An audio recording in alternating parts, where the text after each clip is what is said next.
Hello, everybody. This is Hollis, Barnhart, and Zack, Cimini, and we're sitting in here at Las Vegas Sportsbook. Just cashed a couple tickets. Zack, I'm sure you had a couple of them.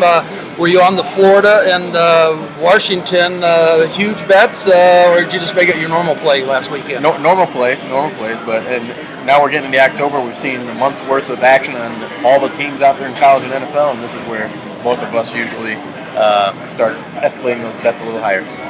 Well, going into last week, we were 8-2 on those 10-star plays, and so we decided to give 2 for 1, and which we did. And Florida, easy cover at home. Easy. Underdog cover, straight-up winner. They just blew out Ole Miss. And then Washington Redskins on Sunday. I wouldn't say they blew out anybody, but they did win as an underdog and got the cash against Philadelphia. And you know what, Zach? Let's do this. We picked up a lot of new customers last week and everything, and that's what we're here to do, is pick up a lot of customers and retain the old ones. Why don't we just go ahead and give the same offer? Saturday, we have our conference game of the year that we've already picked out. Got some bets on the early line. I'll get that thing up early this week. And then Sunday, we're coming back with our divisional NFL divisional game of the year, which should be a blockbuster. We're going to put both of those games on our website, and just go ahead after you see this video, click over. It should be there in the next day or so, and let's get off that. And if you look at our overall record, a lot of times I have that 3 for the money up there with us. That there's probably been 400 or 500 games already played this year, and we're 27, 10, and 2, 71% for the first month. And all the players are up $6,000-$7,000. Guys that are playing $100 a unit. So if you're looking for money like that, let's go ahead and get you clicking over and get started. Maybe in another 12 games you'll be 10-2. Now, going back to a couple bonehead plays and coaches' dilemmas and field goals missing and all that.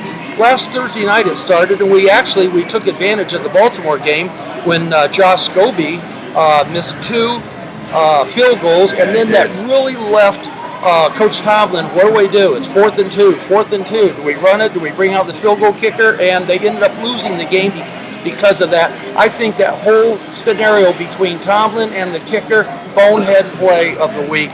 They had a 99.82% to win that after they picked up that 4 yards and still had the ball. When Bell made that little 4-yard carry, and they still blew it. You're not supposed to blow games like that. The other one, if you remember, we put out Cleveland, and we had them at +7 or 7.5, but I personally had bet $1,000 on the money line to get back 2,600, and here it is.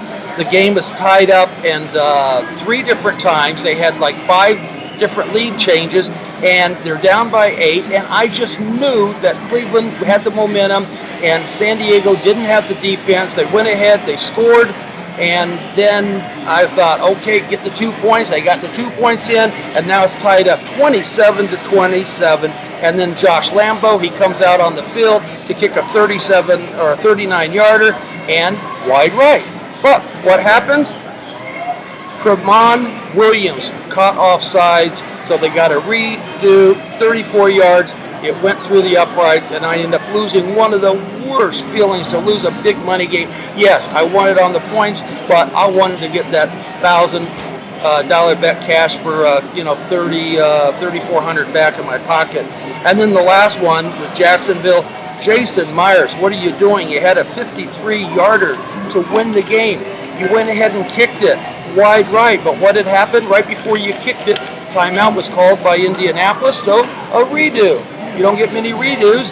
What do you do with the same field goal? You're supposed to adjust that there, Josh, or Jason. Wide right again. Then in overtime, he had 1 to win it. Well, he finally adjusted. It went wide left, and Jacksonville, they also got to fly home with a loss. So let's get to this week's game. Our first game we're going to talk about is the Seattle-Cincinnati game. And one thing I always say, Zach, is you really don't win road games with a mediocre quarterback. I'm sure you'll have something to say. Is Russell Wilson mediocre? I know he got the big contract. I know he manages the game well, but you can't win on the road with an average guy. And maybe he's average because of himself, or maybe he's average because Curse and Baldwin are average wide receivers. Maybe he's average because it's Marshawn Lynch and a cloud of dust. Maybe the game plan starts out average and they don't have him do anything fancy because Pete Carroll knows he can rely on the defense and things like that, but things have changed. Dan Quinn's moved on. Marcel Lynch's hamstring is upsetting him.